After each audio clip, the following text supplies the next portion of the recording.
शिवरात्रि व्रत के प्रभाव से एक शिकारी भगवान वीरभद्र होकर पूजे जा रहे हैं। स्कंद पुराण के केदार खंड में शिवरात्रि व्रत महिमा की एक कथा आती है। एक चांडाल पशु पक्षियों को मारता, उनका खून पीता, मांस खाता और उनका चमड़ा बेचकर जीवन का निर्वाह करता था। उसने एक विधवा ब्राह्मणी को फुसलाकर अपने पास रख लिया।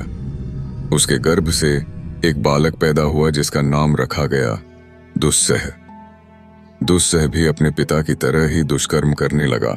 एक बार उसे जंगल में शिकार के लिए भटकते भटकते रात हो गई और वह रास्ता भूल गया। एक पेड़ पर चढ़कर उसने चारों ओर देखा तो कहीं दूर एक दिया जल रहा था। भूख प्यास से व्याकुल दुस्सह वहां गया। वहां एक छोटा सा शिव मंदिर था और एक संत की कुटीर थी। संत पूजा में बैठे हुए थे। अब उठेंगे तब उठेंगे, इस प्रकार राह देखते देखते पूरी रात बीत गई। दैवयोग से वह रात्रि शिवरात्रि थी। दुस्सह का अनजाने में शिवरात्रि जागरण हो गया और खाने पीने के लिए कुछ न मिलने से उपवास भी हो गया। सुबह हुई तब संत ने दुस्सह से कहा, बेटा नहा ले। दुस्सह ने नहा धोकर संत के कहे अनुसार ओम नमः शिवाय का उच्चारण कर शिवजी को बिल्व पत्र चढ़ाए। उसे उन संत का सत्संग मिला। समय पाकर दुस्सह मर गया।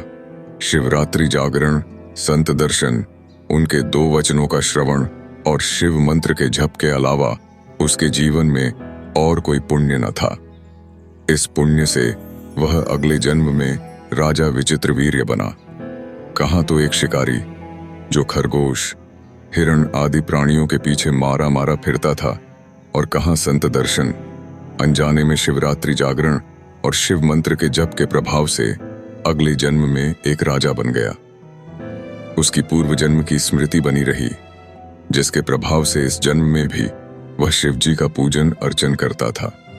भगवान शिव और संतों में उसकी प्रीति थी। उसके राज्य में लोग बोलते थे कि यह शिव भक्त राजा विचित्रवीर्य का राज्य है। राजा विचित्रवीर्य ने राज्य तो किया, किंतु राज्य के अहंकार से फूला नहीं।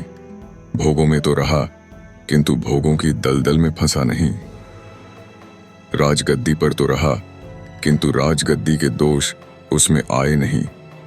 उसके दिल में तो भगवान शिव की गद्दी थी और संतों का सत्संग था। उसने कई शिव मंदिरों का जीर्णोद्धार करवाया, साधु संतों की सेवा की और शिव भक्ति का प्रचार किया।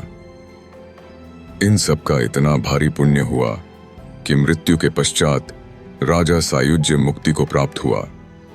पुण्य के प्रभाव से उसने शिवजी की लीला में सहयोग देने के लिए शिवजी से ही दिव्य जन्म प्राप्त किया। दक्ष के यज्ञ में जब सती ने योग शक्ति से अग्नि प्रकट करके शरीर छोड़ दिया, तब दक्ष के यज्ञ का ध्वंस करने के लिए शिवजी ने अपनी जटा उखाड़कर उसे पर्वत शिखर पर क्रोधपूर्वक दे मारा। उसी से वीरभद्र का प्राकट्य हुआ। वीरभद्र पूर्व काल का राजा विचित्रवीर्य ही था। शिवजी ने उसे दक्ष का यज्ञ ध्वंस करने के लिए भेजा। यज्ञ ध्वंस करके जब वीरभद्र कनखल से कैलाश जा रहे थे, तब हरिद्वार और ऋषिकेश के बीच में एक स्थान पर उन्होंने थोड़ा आराम किया था। बाद में वहां पर उनका मंदिर बनाया गया, जो आज भी मौजूद है। उस स्थान के पास हरिद्वार से ऋषिकेश जाने वाली बसें रुकती हैं। वह जगह वीरभद्र नाम से प्रसिद्ध है।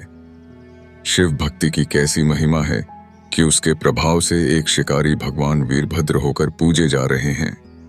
तो यह थी भगवान भोलेनाथ के व्रत की महिमा और संत दर्शन एवं सत्संग का प्रभाव।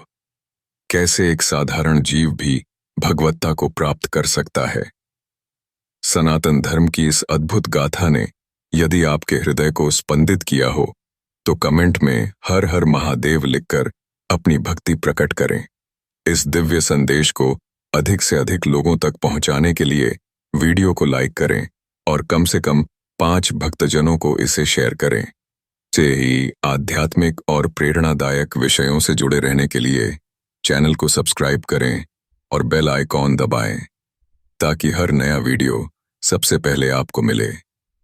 हर हर महादेव। ओम नमः शिवाय।